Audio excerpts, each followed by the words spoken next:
Hello friends, ఇది last year RRB group D question అండి. ఇక్కడ ఏం లేదండి. Ravi initially use to save 20%. అంటే రవి అనేది తన జీతంలో 20% సేవ్ చేసుకుంటాడండి. అయితే అతని మంత్లీ ఇన్కమ్ అనేది 25% పెరిగిందండి. సో అతని సేవింగ్ కూడా 5% పెంచుకున్నాడండి.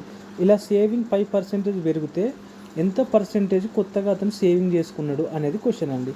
సో ఈ ప్రాబ్లం ఏం లేదండి. లెట్ రవి ఇన్కమ్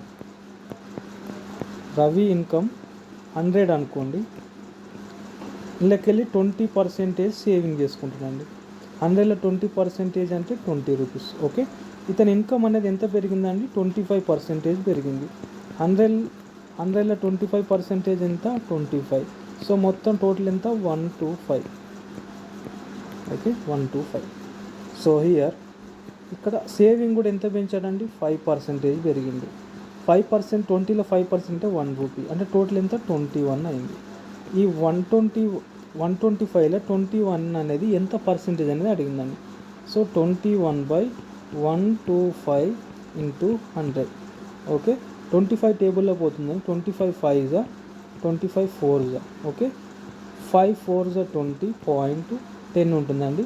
5 2 10, 4.2 ఇంటూ 4 అంటే 4 2 8, 4 4 16, 16.8% అనేది న్యూ సేవింగ్ అండి. Okay, thank you friends.